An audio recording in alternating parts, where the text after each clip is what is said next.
Vamos a hablar hoy sobre los movimientos fascistas. Y vamos a empezar por el punto número 1, que es la dictadura de signos totalitarios. Signo totalitario con un partido único que se imponía a todos los ciudadanos. Se adueñaba de los mecanismos del Estado y eliminaba toda crítica. Incapacidad de discernir frente al sistema político impuesto. Los individuos están subordinados al Estado. Los regímenes fascistas ignoran los derechos individuales de los ciudadanos y se produce una exaltación del líder carismático que representa a la nación entera. Se fomenta un nacionalismo exaltado, que es contrario a un ideal internacionalista y la creencia presente en Occidente desde el cristianismo, de que todos los hombres son iguales.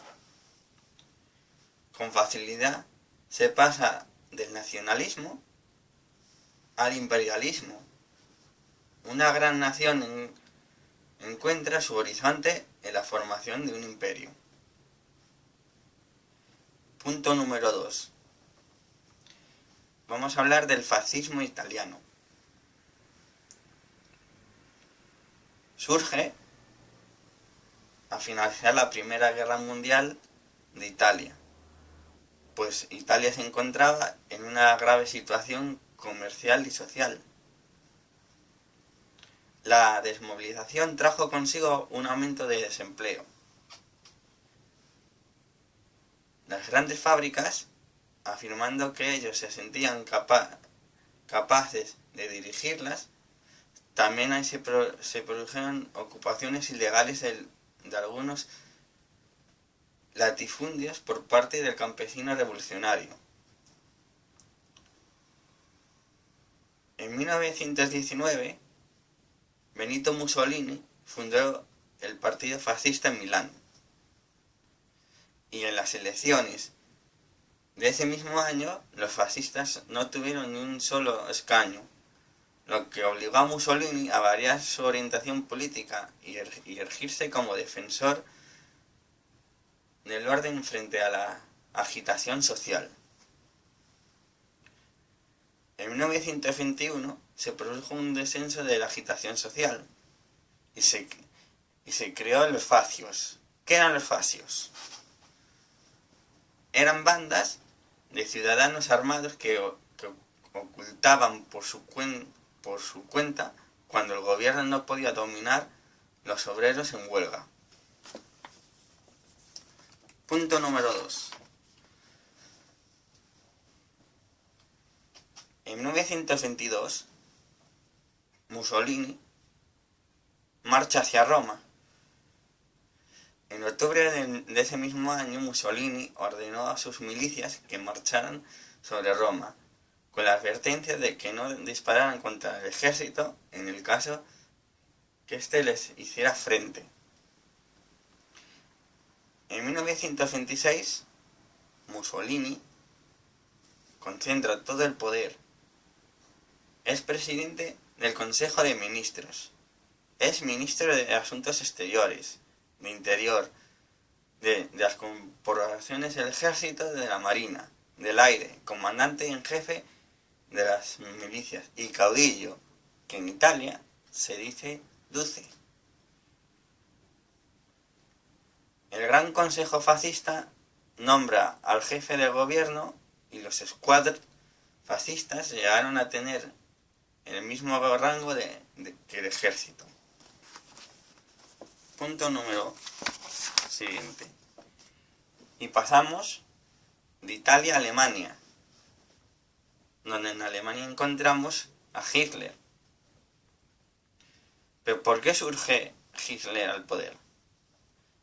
Primero, por la gran crisis económica que tenían los alemanes después de la guerra. La agricultura se vio afectada por la bajada de los precios. Y surgió un hundimiento de la economía alemana.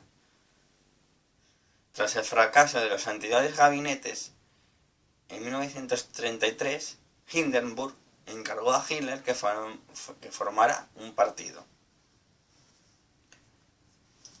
Cuando se presentó, barrió toda la oposición y se hizo con todos los poderes. Creó la policía secreta del Estado, creó la Gestapo y promovió la creación de campos de concentración. Se basó en un sentido totalitario donde despreció todo intelecto y todo que fuera en contra de su idealismo. Fue en contra de los judíos, pues los culpaba de todo. Se creó el antisemitismo. El mito ario se proclamaba la existencia de una raza aria superior a todas las demás, y que se identificaba con todos aquellos alemanes que no tuvieran un abuelo judío.